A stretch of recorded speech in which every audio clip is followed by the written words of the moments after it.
നമസ്കാരം. നമ്മളൊരു ബിസിനസ്സിൽ ഒരു കസ്റ്റമറെ കണ്ടെത്താൻ വേണ്ടിയിട്ട് മാർക്കറ്റിംഗ് എല്ലാം ചെയ്യുന്ന സമയത്ത് നമ്മൾ ഏറ്റവും ആദ്യം മനസ്സിലാക്കേണ്ടത് ആ കസ്റ്റമറുടെ സൈക്കോളജിയാണ്. ഒരു കസ്റ്റമർ, ഇപ്പൊ നിങ്ങളും ഒരു കസ്റ്റമർ തന്നെയാണ്. എന്തെങ്കിലും ഒരു പ്രൊഡക്റ്റ് വാങ്ങുന്ന സമയത്ത് നിങ്ങൾ ഏതൊരു ജേണിയാണ് എടുക്കുന്നത്, എങ്ങനെയാണ് ഒരു തോട്ട് പ്രോസസ്സിൽ നിന്ന് ഒരു പർച്ചേസ് പ്രോസസ്സ് വരെ പോകുന്നത്, ഇതിനെ നമുക്ക് വളരെ സ്പഷ്ടമായിട്ട് ഡിഫൈൻ ചെയ്യാനായിട്ട് സാധിക്കും. ഇതിനെ നമ്മളൊരു കസ്റ്റമർ ജേണി മാപ്പ് എന്ന് പറയും. അപ്പൊ എങ്ങനെ നിങ്ങൾക്കൊരു അടിപൊളി കസ്റ്റമർ ജേണി മാപ്പ് വിത്ത് ക്ലാരിറ്റി ഉണ്ടാക്കാം എന്നുള്ളതാണ് ഞാൻ ഇന്ന് ഈ വീഡിയോയിൽ പറയുന്നത്. അപ്പൊ ഈ വീഡിയോ നിങ്ങൾ മുഴുവൻ കാണുക, നിങ്ങൾക്ക് ഇത് വളരെ ഇൻസൈറ്റ്ഫുൾ സെഷൻ ആയിരിക്കും. Okay, so let start. ഇപ്പൊ നമ്മൾ കാണാൻ പോകുന്നത് ഒരു കസ്റ്റമർ ഒരു സെല്ലറിലേക്ക് എങ്ങനെ നടന്ന് അടുക്കുന്നു എന്നുള്ളതാണ്. എന്ന് പറഞ്ഞാൽ കസ്റ്റമർ ജേണി എന്താണ് എന്നാണ് നമ്മളിപ്പോൾ കാണാൻ പോകുന്നത്. അപ്പോൾ ഈ സെല്ലർ ഒരു പ്രൊഡക്റ്റ് പ്രിപ്പയർ ചെയ്ത് ഇവിടെ വെച്ചിട്ടുണ്ട്. ഇത് സെല്ലറുടെ പ്രൊഡക്റ്റ് ആണ്. ഇതിലേക്ക് ഈ കസ്റ്റമറെ നമ്മൾ എത്തിക്കണം. ഓക്കെ, അപ്പോൾ ഫസ്റ്റ് സ്റ്റെപ്പ് എന്തായിരിക്കും ഈ കസ്റ്റമർ ചെയ്യുന്നുണ്ടായിരിക്കാം? സ്റ്റെപ്പ് 1 എന്തായിരിക്കും? ഫോർ എക്സാമ്പിൾ, ഇപ്പൊ നമ്മൾ നീതുവിന്റെ കേസ് എടുക്കുകയാണെങ്കിൽ step 1, got married, moved to Bangalore. ഈ സെർച്ച് തുടങ്ങുന്ന സമയത്ത് അപ്പോ ഇവിടെ തന്നെ നമുക്കൊരു കസ്റ്റമർ പെർസോണ കൃത്യമായിട്ട് കിട്ടിയിട്ടുണ്ട്. ഇവിടുത്തെ പെർസോണ എന്തായിരുന്നു? പെർസോണ എന്ന് പറയുന്നത് home maker, had a working background, now want to restart career from Kerala, have kid at home, looking for online job. So ഏതാണ്ട് നമുക്കൊരു കസ്റ്റമർ പെർസോണ കിട്ടി. ഇതാണ് നമ്മളുടെ കസ്റ്റമർ. നമ്മളുടെ ഈ കസ്റ്റമർ എന്ന് പറയുന്നത് ഇതാണ്. അപ്പോൾ കസ്റ്റമറുടെ പ്രസന്റ് സ്റ്റാറ്റസ് ഇതാണ്. ഈ കസ്റ്റമറിനെയാണ് നമ്മൾ ഈ പ്രൊഡക്റ്റിലേക്ക് എത്തിക്കേണ്ടത്. അപ്പോൾ കസ്റ്റമർ ആദ്യം ചെയ്യുന്ന പ്രോസസ്സ് എന്ന് പറയുന്നത് സെർച്ച് ചെയ്യണം. Searching for A job. Searching for A job എന്നുള്ളൊരു ഓപ്ഷൻ വന്നപ്പോൾ കസ്റ്റമർ ഫേസ് ചെയ്ത ഫസ്റ്റ് ചലഞ്ച് എന്ന് പറയുന്നത്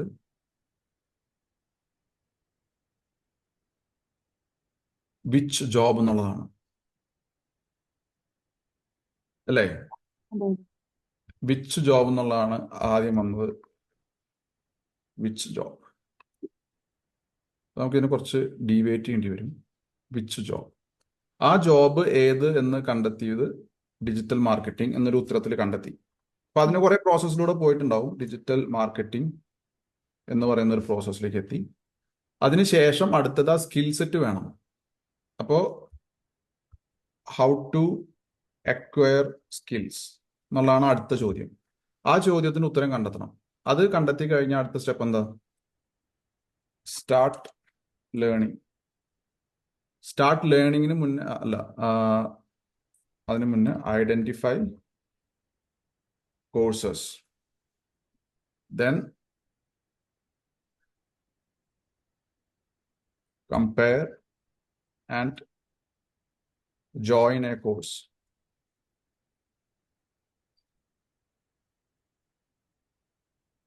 Identified and paid. Join to the course. ഇതാണ് പ്രോസസ്. ഇങ്ങനെയാണ് വന്നത്. അപ്പോ ഈ ജേണിയിൽ സെർച്ചിങ് ഫോർ എ ജോബ് എന്ന് പറയുന്ന സമയത്ത് now that is A search. So എന്തൊക്കെയാണ് സെർച്ച് ചെയ്യുക? സെർച്ച് ചെയ്യാൻ സാധ്യതയുള്ള കാര്യങ്ങൾ എന്തൊക്കെയാ? ഓൺലൈൻ ജോബ് ഓപ്പർച്യൂണിറ്റീസ്, ഇങ്ങനെ ഒരു കീവേഡ് വെച്ചിട്ട് വേണമെങ്കിൽ സെർച്ച് ചെയ്യാം. അപ്പോൾ ഈ സെർച്ച് ചെയ്യുന്നത് എവിടെയായിരിക്കും? ഗൂഗിളിലായിരിക്കും. അപ്പോൾ ഗൂഗിളിൽ വരുന്ന സെർച്ച് റിസൾട്ട് എന്തൊക്കെയായിരിക്കും? ആർട്ടിക്കിൾസ് ആയിരിക്കും. ഈ ആർട്ടിക്കിൾസ് എന്തൊക്കെയാണ് ഉണ്ടാവുക? കുറേ കണ്ടന്റ് ഉണ്ടായിരിക്കും. അതിനകത്ത് വളരെ ഡീറ്റെയിൽഡ് ആയിട്ടുള്ള കണ്ടന്റ് ഉണ്ടായിരിക്കും. ഈ കണ്ടന്റിൽ പറഞ്ഞിട്ടുണ്ട് ഏത് ജോബായിരിക്കും നല്ലത്, നല്ല ഓപ്ഷൻസ് എന്നൊക്കെ കുറെ ഇതിനകത്ത് കൊടുത്തിട്ടുണ്ടായിരിക്കും. അതിൽ കുറച്ച് നമ്മൾ ആദ്യം ഷോർട്ട് ലിസ്റ്റ് ചെയ്യും. ഷോർട്ട് ലിസ്റ്റ് ചെയ്തിട്ട് പിന്നെ ഇതിൽ നമുക്ക് പറ്റുന്ന ജോബിനെ നമ്മൾ ചൂസ് ചെയ്യും. നമുക്ക് പറ്റുന്ന ജോബ് എന്ന് പറഞ്ഞാൽ എന്താ, ഏതൊക്കെയാ?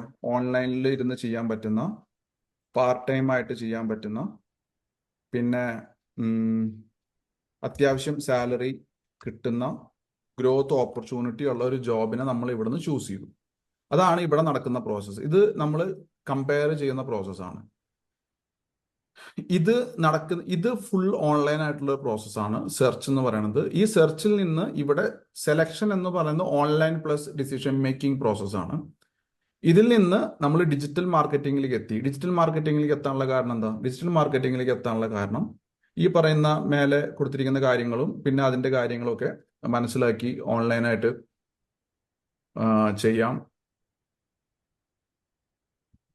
ഓൺലൈനായിട്ട് സെലക്ടിങ് ഡിജിറ്റൽ മാർക്കറ്റിംഗ് ഓൺലൈനായിട്ട് ചെയ്യാം, പാർട്ട് ടൈം ആയിട്ട് ചെയ്യാം, സാലറി കുഴപ്പമില്ലാണ്ട് കിട്ടാൻ ചാൻസ് ഉണ്ട്, ഗ്രോത്തിനുള്ള ഓപ്പർച്യൂണിറ്റി ഉണ്ട്. ഇനി അടുത്ത സ്റ്റെപ്പ് എന്താ? ഇനി ഇത് പഠിക്കണം. പഠിക്കാൻ വേണ്ടിയിട്ട് നമ്മൾ വീണ്ടും എന്ത് ചെയ്തു? വീണ്ടും നമ്മൾ സെർച്ച് ചെയ്തു. സെയിം പ്രോസസ്സ് തന്നെ.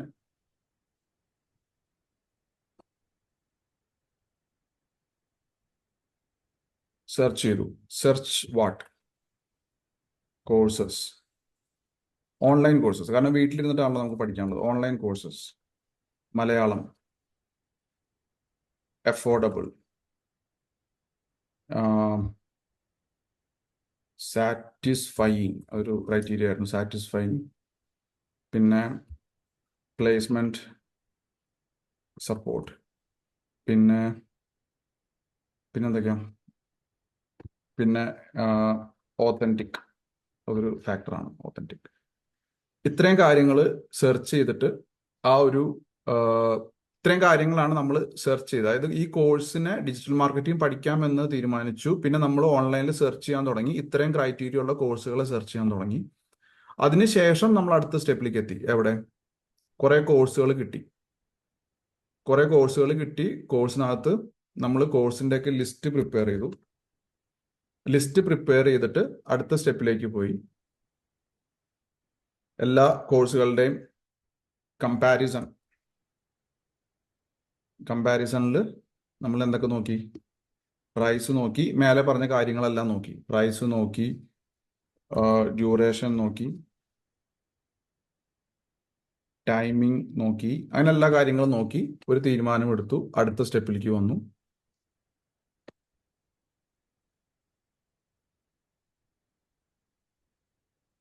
Decision, short listed and joined. So ഇവിടെ കോഴ്സിൽ ജോയിൻ ചെയ്തു. ആ പ്രോസസ്സ് കംപ്ലീറ്റ് ആയി. ഇനി നമ്മൾ ഇതിനെ ഒന്നും കൂടെ ഒന്ന് ഡീറ്റെയിൽ ആയിട്ട് നോക്കുകയാണെങ്കിൽ ഇവിടെ ഫസ്റ്റ് സ്റ്റെപ്പ് നടന്നത് ഗൂഗിളിലാണ്. സെക്കൻഡ് സ്റ്റെപ്പ് നടന്നതും എവിടെയാണ്? ഗൂഗിളിലാണ്. I mean Google to some articles. ഇവിടെ ഗൂഗിളിൽ സെർച്ച് ചെയ്തു, ആർട്ടിക്കിൾസ് കണ്ടു, വായിച്ചു.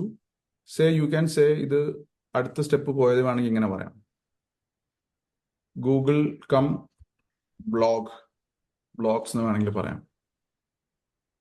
അതിനുശേഷം പിന്നെ ഡിജിറ്റൽ മാർക്കറ്റിംഗ് എന്ന് പറയുന്ന ഒരു ഡിസിഷനിലേക്ക് എത്തുന്നതും ഈ പറയുന്ന ഗൂഗിൾ പ്ലസ് ബ്ലോഗുകളിലേക്ക് തന്നെയായിരിക്കും.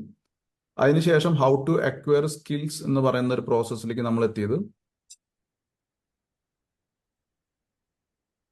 ഗൂഗിളിൽ തന്നെ സെർച്ച് ചെയ്തിട്ട് അതിൻ്റെതായ, ഇപ്പൊ നിങ്ങൾ മനസ്സിലാവുന്നുണ്ടോ? ഒരു ഗൂഗിൾ എന്ന് പറയുന്ന ഒരു പ്ലാറ്റ്ഫോമിന്റെ ഡോമിനേഷൻ മനസ്സിലാവുന്നുണ്ടോ? ഒരാളുടെ പൂർണ്ണമായ ഡിസിഷൻ ചൂസ് ചെയ്യാനായിട്ട് കോൺട്രിബ്യൂട്ട് ചെയ്യുന്ന ഒരു പ്ലാറ്റ്ഫോമാണ്. പിന്നെ യൂട്യൂബ് അതേപോലെ ഈക്വലി. യൂട്യൂബ് എന്ന് പറയുന്നത് നമുക്കതൊരു വീഡിയോ സ്ട്രീമിംഗ് പ്ലാറ്റ്ഫോം ആണെങ്കിലും വേൾഡിൽ ഗൂഗിൾ കഴിഞ്ഞാൽ ഏറ്റവും കൂടുതൽ സെർച്ച് നടക്കുന്ന ഒരു പ്ലാറ്റ്ഫോമാണ് യൂട്യൂബ്. അപ്പോൾ യൂട്യൂബ് എന്ന് പറയുന്ന ഒരു സെർച്ച് എഞ്ചിനും കൂടെയാണ്. ഇവിടെ നിന്ന് ഈ പറയുന്ന job selection, digital marketing, how to acquire skills, ഇത് മൂന്നിന്റെയും തീരുമാനമെടുക്കാൻ നമ്മളെ ഏറ്റവും കൂടുതൽ സപ്പോർട്ട് ചെയ്യുന്നത് ഈ 3 പ്ലാറ്റ്ഫോംസ് ആണ്: ഗൂഗിൾ, ബ്ലോഗ്സ്, യൂട്യൂബ്. പിന്നെ അവിടെ നിന്ന് നമ്മൾ അടുത്ത സ്റ്റെപ്പിലേക്ക് വരും. Course identification. കോഴ്സ് ഐഡന്റിഫിക്കേഷൻ വരുന്ന സമയത്ത് ഒരു കാര്യം എന്താ വെച്ചാൽ, ഇവിടെ നിങ്ങൾ ആഡ്സ് കാണാൻ തുടങ്ങും. സോഷ്യൽ മീഡിയ ആഡ്സ്, പരസ്യങ്ങൾ കാണാൻ തുടങ്ങും. പരസ്യങ്ങൾ കാണാനുള്ള കാരണം, നിങ്ങൾ മേലെ സെർച്ച് ചെയ്തതുകൊണ്ട് ആ സെർച്ച് റിലേറ്റഡ് ആയിട്ടുള്ള കീവേഡ്സ് വെച്ചിട്ട് പരസ്യം ചെയ്യുന്ന ആൾക്കാരുടെ പരസ്യങ്ങൾ നിങ്ങൾ കാണാൻ തുടങ്ങും. ഇല്ലേ? പരസ്യം വരാൻ തുടങ്ങിയില്ലേ? അപ്പൊ ഈ പരസ്യങ്ങൾ പല സെല്ലേഴ്സും, അതായത് ഈ സെല്ലറെ പോലുള്ള പല സെല്ലറും കൊടുക്കുന്ന പരസ്യങ്ങളാണ് ഈ ഇതിൽ വരുന്നത്, നമ്മുടെ ഈ ഒരു പെർട്ടിക്കുലർ സ്റ്റേജിൽ വരുന്നത്. അപ്പോൾ നിങ്ങൾക്ക് സെർച്ചിങ് ഫോർ എ ജോബിൽ ചിലപ്പോൾ ഒരു പരസ്യം വരണമെന്നില്ല, വിച്ച് ജോബിൽ ഒരു പരസ്യം വരണമെന്നില്ല, ഡിജിറ്റൽ മാർക്കറ്റിംഗ് എന്നൊരു ഡിസിഷൻ എടുക്കുമ്പോൾ ചിലപ്പോൾ പരസ്യം വരാം. But how to acquire skills എന്ന് പറയുന്ന ഏരിയയിൽ നിങ്ങൾക്കൊരു പരസ്യം വരും. കാരണം ഇതൊരു പ്രൊഡക്റ്റാണ്, ഇവിടെ നിന്ന് ഒരു പ്രൊഡക്റ്റിലേക്ക് പോവാണ്. ഈ പ്രൊഡക്റ്റ് വാങ്ങാൻ തീരുമാനമെടുക്കുന്ന കസ്റ്റമർ വന്നിരിക്കുന്ന പോയിന്റ് വരെ സെൽഫ് ലേണിംഗ്, സെൽഫ് എഡ്യൂക്കേഷൻ എന്ന് പറയുന്ന പ്രോസസ്സിലൂടെയാണ് വന്നിട്ടുള്ളത്. അപ്പൊ ഇവിടെ കസ്റ്റമറുടെ അടുത്തേക്ക് നമ്മൾ പരസ്യം പുഷ് ചെയ്തിട്ട് കാര്യമില്ല. ഇവിടം വരെ ചിലപ്പോൾ ചെയ്യാൻ പറ്റും, അതായത് നിങ്ങൾക്ക് ഡിജിറ്റൽ മാർക്കറ്റിംഗ് മേഖലയിൽ ജോലി നേടാൻ ആഗ്രഹമുണ്ടോ എന്ന് പറഞ്ഞാൽ പരസ്യം ചെയ്യാം. പക്ഷെ അതിനേക്കാളും എഫക്റ്റീവ് ഇതിനെക്കുറിച്ച് തെരഞ്ഞ് ഒരു തീരുമാനം എടുത്തിട്ടുള്ള ഒരാൾ നമ്മളുടെ അടുത്തേക്ക് വരുമ്പോൾ ഇവിടെ മുതൽ നിങ്ങൾക്ക് പരസ്യം, paid advertisements recommendable to start at this point. But ഗൂഗിളിൽ ചെയ്യുന്നതുകൊണ്ട് കുഴപ്പമില്ല, അത് നല്ലൊരു കാര്യമാണ്. ബട്ട് അതിന്റെ കൺവേർഷനും കാര്യങ്ങളും ആ സ്റ്റേജിൽ കുറവായിരിക്കും. ഇവിടെ നിന്ന് കുറച്ചും കൂടെ ബെറ്റർ കിട്ടും. അത് കഴിഞ്ഞ് നമ്മൾ സോഷ്യൽ മീഡിയ ആഡ്സിലെത്തി. അവിടെ നിന്ന് ഉദ്ദേശിക്കുന്ന ഇത്രയേ ഉള്ളൂ, എല്ലാ കമ്പനികളും ഡയറക്റ്റ് സെല് ചെയ്യാൻ നോക്കും, അല്ലെങ്കിൽ നമ്മളുടെ ലിസ്റ്റ് ബിൽഡിങ്ങിൽ അവരുടെ കോഴ്സും കൂടെ ആഡ് ചെയ്ത് കിട്ടിയാൽ മതി. അപ്പോൾ നമ്മൾ ഷോർട്ട് ലിസ്റ്റ് ചെയ്യുന്ന ലിസ്റ്റിൽ അവരുടെ കോഴ്സ് ഉണ്ടെങ്കിൽ അവർ ഹാപ്പിയാണ്. അതിനുശേഷം കമ്പയർ ചെയ്യും. കമ്പയർ ചെയ്തിട്ട് ജോയിൻ ചെയ്യാൻ പോകുന്ന സമയത്താണ് എന്ത് വരുന്നത്? അടുത്ത സ്റ്റെപ്പ് കമ്പാരിസണിൽ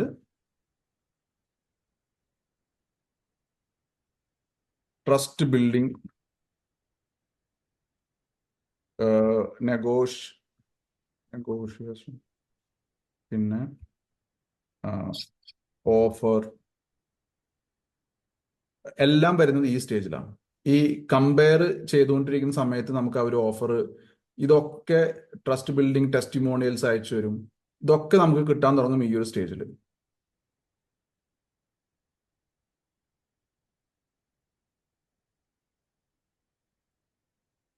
അപ്പോൾ ഈ ഒരു സ്റ്റേജിൽ കസ്റ്റമർ ഇൻഫ്ലുവൻസ് ചെയ്യുക എന്നുള്ളതാണ് ആ പരസ്യങ്ങളുടെ ഇമ്പോർട്ടൻസ്. സോ ഇവിടെ നമ്മൾ കണ്ട പരസ്യങ്ങൾ ഒന്നുകിൽ ബ്രാൻഡ് അവയർനെസ് ക്യാമ്പയിൻ, അല്ലെങ്കിൽ ലീഡ് ജനറേഷൻ ക്യാമ്പയിൻ.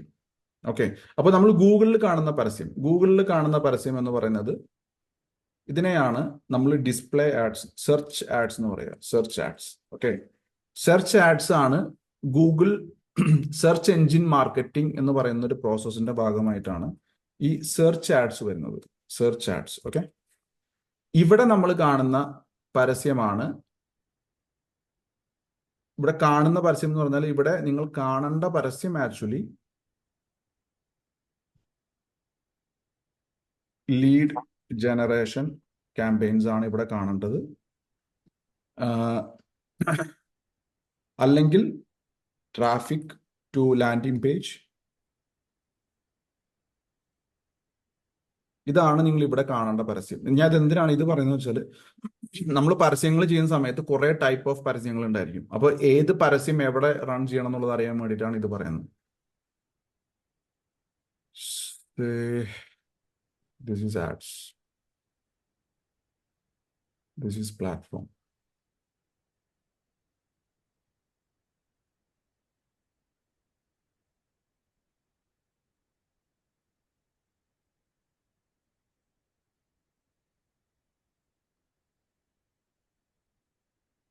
ഇത് ആ ഒരു പെർട്ടിക്കുലർ ടൈമിലുള്ള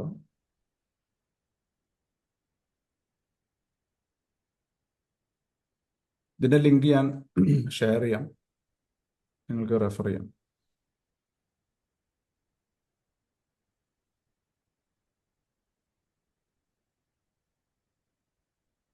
ഇനി അടുത്ത സ്റ്റെപ്പ്, ഇപ്പോൾ ട്രസ്റ്റ് ബിൽഡിങ്ങും നെഗോഷിയേറ്റ് ചെയ്യുന്ന പരിപാടിയെല്ലാം കഴിഞ്ഞ് അവസാനം പേയ്മെന്റ്. ഇനി അടുത്തൊരു പ്രോസസ്സ്, ഇവര് ഡിസിഷൻ മേക്കിങ്ങിന് തൊട്ട് മുന്നേ കമ്പാരിസൺ സ്റ്റേജിൽ നിൽക്കുന്ന സമയത്ത് നമ്മൾ ചെയ്യേണ്ട ഒരു കാര്യം എന്താ വെച്ചാൽ ഇവരിലേക്ക് നമ്മൾ റീടാർഗറ്റിംഗ് ക്യാമ്പയിൻസ് ചെയ്യും. റീടാർഗറ്റിംഗ് ക്യാമ്പയിൻസ് ചെയ്യുന്നത് എന്തിനാന്ന് വെച്ച് കഴിഞ്ഞാൽ അവരുടെ ഡിസിഷനെ ഇൻഫ്ലുവൻസ് ചെയ്യാൻ വേണ്ടിയിട്ടാണ്. ഡിസിഷനെ ഇൻഫ്ലുവൻസ് ചെയ്യാൻ വേണ്ടിയിട്ട് നമ്മൾ കൊടുക്കേണ്ട ക്യാമ്പയിൻസ് ആണ്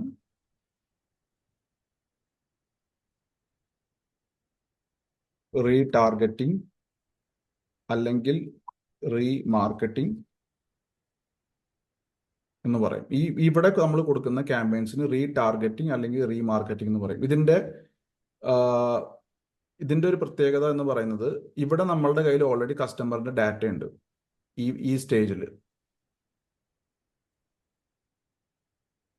ഇവിടെ ഹൗ ടു അക്വയർ സ്കിൽസ് എന്ന് അവർ സെർച്ച് ചെയ്ത് ഈ ഒരു സ്റ്റെപ്പിലേക്ക് എത്തുമ്പോഴാണ് നമ്മൾ ഡാറ്റ കളക്ട് ചെയ്യുന്നത്. ഡാറ്റ കളക്ട് ചെയ്ത് കഴിഞ്ഞാൽ ഇവിടുത്തെ പർപ്പസ് ഡാറ്റ കളക്ട് ചെയ്യുക എന്നുള്ളതാണ്. ഇവിടുത്തെ പർപ്പസ് നമ്മൾ ഡാറ്റ കിട്ടി ഇനി അവരെ നർച്ചർ ചെയ്യുക എന്നുള്ളതാണ്. അതായത് അവരെ ഇൻഫ്ലുവൻസ് ചെയ്യുക എന്നുള്ളതാണ്, ഡിസിഷൻ മേക്കിങ്ങിലേക്ക് കൊണ്ടുവരിക എന്നുള്ളതാണ് ഈ ഒരു സ്റ്റേജിന്റെ പർപ്പസ്. ഓക്കെ, കമ്പാരിസൺ നടക്കുന്ന സ്റ്റേജ്. അപ്പോ നിങ്ങൾ ഒരു കാര്യം കൂടി ഇതിനകത്ത് ശ്രദ്ധിക്കേണ്ടത്, നമ്മൾ ഇതിനെ ഒരു ഫണൽ രൂപത്തിൽ കാണുകയാണെങ്കിൽ, ഫണലിംഗ് എന്ന് പറയുന്നത് വളരെ പ്രധാനപ്പെട്ട ഒരു ടേമാണ്. ഇന്ന് നിങ്ങൾ ഡിജിറ്റൽ മാർക്കറ്റിംഗ് പഠിക്കുമ്പോൾ ഫണലിംഗ് ചെയ്യുമ്പോൾ there is something called TOFU, that is top of the funnel. Okay, അതിനുശേഷം മറ്റൊരു കാര്യം വരുന്നുണ്ട്. This is MOFU, middle of the funnel. Then comes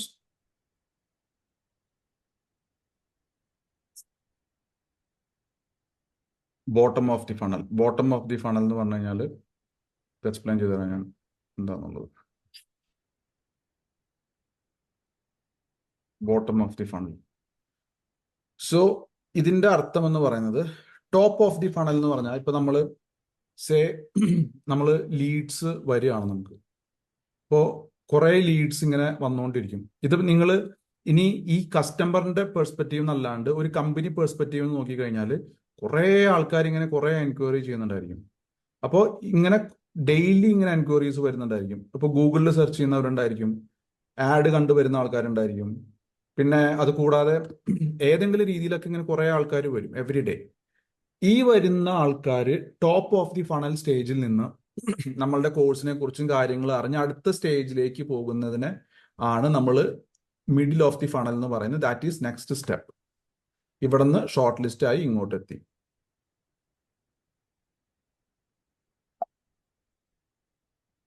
ഇവിടുന്ന് ഇപ്പൊ മുകളിൽ ഒരു 4 എൻക്വയറി വന്നു. ചിലപ്പോൾ നമുക്ക് ഷോർട്ട് ലിസ്റ്റ് ആയി കിട്ടുന്നത് ചിലപ്പോൾ 3 എൻക്വയറി ആയിരിക്കും. കാരണം അവര് നോക്കിയപ്പോൾ ഫസ്റ്റത്തെ കിട്ടിയ ഇൻഫർമേഷൻ ഹൗ ടു അക്വയർ സ്കിൽസിൽ ഇത് ടോപ്പ് ഓഫ് ദി ഫണൽ ആണെങ്കിൽ, സെക്കൻഡ് സ്റ്റേജിൽ എത്തിയപ്പോൾ അവര് കണ്ട കാര്യങ്ങളിൽ 4 പേരിൽ 1/3 ആൾക്കാർക്ക് ഇത് പോരാൻ തോന്നി.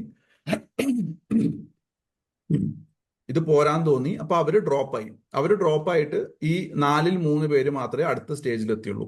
ആ സ്റ്റേജ് ആണ് ഈ സ്റ്റേജ്. ഓക്കെ, ഈ സ്റ്റേജ് ആണ് മിഡിൽ ഓഫ് ദി ഫണൽ. അതിനുശേഷം ഇത് കണ്ട് നമ്മൾ അവരെ നെഗോഷിയേറ്റ് ചെയ്യാൻ ഓപ്ഷൻസ് കൊടുത്ത്, ഓഫേഴ്സ് കൊടുത്ത്, റീടാർഗറ്റ് ചെയ്ത് അവരെ ഇൻഫ്ലുവൻസ് ചെയ്ത് അവര് പേയ്മെന്റ് ചെയ്ത ആൾക്കാരാണ് ബോട്ടം ഓഫ് ദി ഫണലിലേക്ക് എത്തുന്നത്. ബോട്ടം ഓഫ് ദി ഫണൽ എന്ന് പറഞ്ഞ സെയിൽസ് പ്രോസസ് ഇവിടെ എത്തി. റീമാർക്കറ്റിംഗ് ആഡ്സ് കണ്ട് ഇവർ ഇവിടുന്ന് കോഴ്സ് ജോയിൻ ചെയ്തു കഴിഞ്ഞു. അപ്പൊ ഇതാണ് ഫണലിംഗ് പ്രോസസ് എന്ന് പറയുന്നത്. ഫണലിംഗ് വളരെ പ്രധാനപ്പെട്ട ഒരു കാര്യമാണ്. എപ്പോഴും നമ്മൾ കസ്റ്റമർ പെർസോണ ക്രിയേറ്റ് ചെയ്യുന്നത് എങ്ങനെയാണെന്ന് പഠിച്ചു, കസ്റ്റമർ ജേണി എന്താന്ന് കണ്ടു. അതായത് എവിടെയോ ഇരുന്ന ഒരു കസ്റ്റമർ എങ്ങനെയാണ് ഒരു കമ്പനിയുടെ അടുത്തേക്ക് എത്തുന്നത് എന്നുള്ളതാണ്. ആ പ്രോസസ്സാണ് നമ്മളിവിടെ കണ്ടത്. അപ്പൊ ഇതിനകത്ത് ഇനി ടെക്നോളജി പ്ലാറ്റ്ഫോംസ് ഞാൻ പറയുകയാണെങ്കിൽ നിങ്ങളിവിടെ ഗൂഗിൾ കണ്ടു, ഇവിടെ സോഷ്യൽ മീഡിയ ആഡ്സ് കണ്ടു. ട്രസ്റ്റ് ബിൽഡിംഗ് ആൻഡ് നെഗോഷിയേഷൻ ഇതിനകത്ത് നിങ്ങൾക്ക് യൂസ് ചെയ്യേണ്ടി വരുന്നത് ഇതായിരിക്കും കൂടുതലും.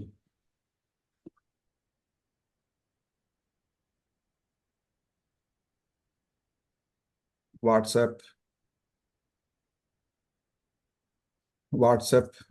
ഇമെയിൽസ്, ഇൻസ്റ്റാഗ്രാം, ഇതൊക്കെയാണ് പൊതുവെ നമ്മൾ റീമാർക്കറ്റിങ്ങിന് യൂസ് ചെയ്യുന്നത്.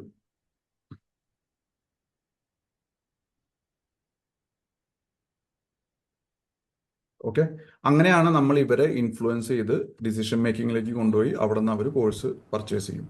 അപ്പോൾ എപ്പോ നമ്മൾ ഡിജിറ്റൽ മാർക്കറ്റിംഗ് ചെയ്യുമ്പോഴും ആദ്യം കസ്റ്റമറിന്റെ ഡീറ്റെയിൽസ്, ഇപ്പൊ ഈ കസ്റ്റമർ ഇവിടെ പറഞ്ഞ പോലെ ഹോം മേക്കർ ആണ്, മലയാളിയാണ്, വീട്ടിൽ കുട്ടിയുണ്ട്, അപ്പൊ അതുകൊണ്ട് ടൈം ലിമിറ്റഡ് ആണ്, എന്തൊക്കെയാണോ കസ്റ്റമറുടെ ഡീറ്റെയിൽസ് അതുമായി അനുബന്ധപ്പെട്ട രീതിയിൽ വേണം നിങ്ങൾ ഇവിടെ ഈ top of the funnel prepare ചെയ്യാനായിട്ട്. കാരണം ഈ ടോപ്പ് ഓഫ് ദി ഫണൽ എന്ന് പറയുന്നത് ഡയറക്ട്ലി ആ കസ്റ്റമറുടെ പെയിൻ പോയിന്റ്സുമായിട്ട്, സെർച്ച് ടേംസുമായിട്ട് കണക്റ്റഡ് ആണ്.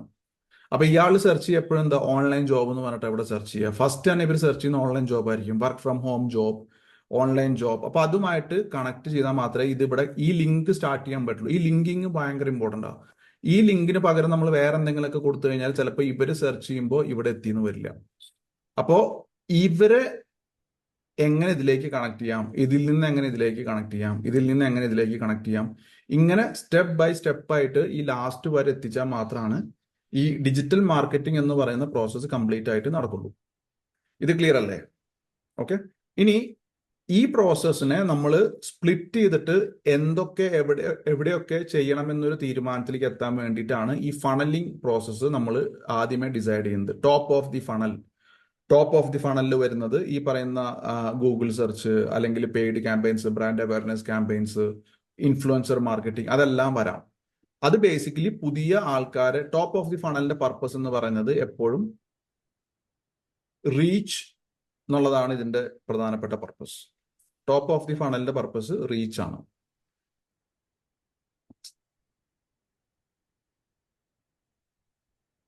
റീച്ച് ആൻഡ് എൻഗേജ് ആണ് ടോപ്പ് ഓഫ് ദി ഫണലിന്റെ പർപ്പസ്. രണ്ടാമത്തെ സ്റ്റെപ്പിന്റെ പർപ്പസ് എന്ന് പറയുന്നത്, മിഡിൽ ഓഫ് ദി ഫണലിന്റെ പർപ്പസ് എന്ന് പറയുന്നത് എഡ്യൂക്കേറ്റ് ആൻഡ് ക്വാളിഫൈ. ഇതാണ് മിഡിൽ ഓഫ് ദി ഫണലിന്റെ പർപ്പസ്. അതിനുശേഷം ലാസ്റ്റ് ബോട്ടം ഫണലിൽ നടക്കുന്നത്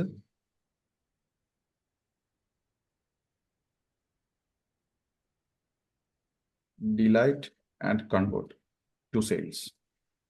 ഇതാണ് 3 സ്റ്റേജസ്. അപ്പോ ആൾക്കാരിലേക്ക് എത്താൻ വേണ്ടിയിട്ടും എൻഗേജ് ചെയ്യാൻ വേണ്ടിയിട്ടും എന്തൊക്കെയാണ്, അതൊക്കെ നമ്മൾ ഇവിടെ പ്ലാൻ ചെയ്യണം. ആ ആൾക്കാരെ അടുത്ത സ്റ്റെപ്പിലേക്ക് എങ്ങനെ എഡ്യൂക്കേറ്റ് ചെയ്ത് ക്വാളിഫൈ ചെയ്യാൻ പറ്റും, അത് ഇവിടെ പ്ലാൻ ചെയ്യണം. ഫൈനൽ കൺവേർഷൻ എന്തൊക്കെ ചെയ്യാൻ പറ്റും, അത് ഇവിടെ പ്ലാൻ ചെയ്യണം. ഇതാണ് ഫണലിംഗ് സ്റ്റെപ്സ്. ഈ ഫണലിംഗ് സ്റ്റെപ്സും ഒരു കസ്റ്റമർ ജേണിയും തമ്മിൽ വളരെയധികം കണക്റ്റഡ് ആണ്. ഇതിന്റെ അടിസ്ഥാനത്തിൽ വേണം നമ്മൾ എപ്പോഴും ഒരു വീഡിയോ ചെയ്യാനാണെങ്കിലും, പോസ്റ്റർ ചെയ്യാനാണെങ്കിലും, ആഡ് ചെയ്യാനാണെങ്കിലും എല്ലാം അതിന്റെ ബേസിക് അടിസ്ഥാനം എന്ന് പറയുന്നത് ഇതാണ്. ക്ലിയർ? ഇതില് എന്താണോ ഡിമാൻഡ് ചെയ്യുന്നത് അത് വേണം നിങ്ങൾ ഒരു വീഡിയോ ക്രിയേറ്റ് ചെയ്യുന്ന സമയത്ത് ആ വീഡിയോ ഏത് സ്റ്റേജിലേക്ക് വേണ്ടിയിട്ടാണ്, ഏത് പർപ്പസിന് വേണ്ടിയിട്ടാണ്. ഫോർ എക്സാമ്പിൾ, ഡിജിറ്റൽ മാർക്കറ്റിംഗ് എന്ന് പറയുന്ന ഒരു ജോബ് സെർച്ച് ചെയ്യുന്ന കസ്റ്റമറെ ഡിജിറ്റൽ മാർക്കറ്റിംഗ് കോഴ്സിലേക്ക് പുഷ് ചെയ്യാനാണോ ആ കണ്ടന്റ്, അല്ലെങ്കിൽ ഏത് ജോലി എന്ന് സെർച്ച് ചെയ്യുന്ന ഒരാളെ ഡിജിറ്റൽ മാർക്കറ്റിംഗ് എന്ന ജോലിയിലേക്ക് പുഷ് ചെയ്യാനാണോ ആ കണ്ടന്റ്, അല്ലെങ്കിൽ കോഴ്സ് ഐഡന്റിഫൈ ചെയ്തിട്ട് കമ്പയർ ചെയ്യുന്ന കസ്റ്റമറുടെ ഉള്ളിൽ ട്രസ്റ്റ് ബിൽഡ് ചെയ്യാനാണോ ആ കണ്ടന്റ്. എന്ത് കണ്ടന്റ് നമ്മൾ ക്രിയേറ്റ് ചെയ്താലും അതിനൊരു പർപ്പസ് വേണം, പ്ലസ് പൊസിഷനിങ് വേണം. എപ്പോഴും നമ്മൾ കണ്ടന്റ് ക്രിയേറ്റ് ചെയ്യുമ്പോൾ ശ്രദ്ധിക്കേണ്ട 2-3 കാര്യങ്ങളാണ്.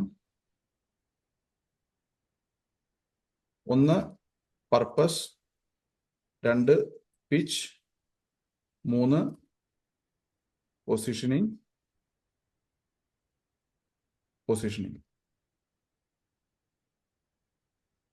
പിന്നെ അടുത്തൊരു സ്റ്റെപ്പും കൂടി ഉണ്ട്, CTA.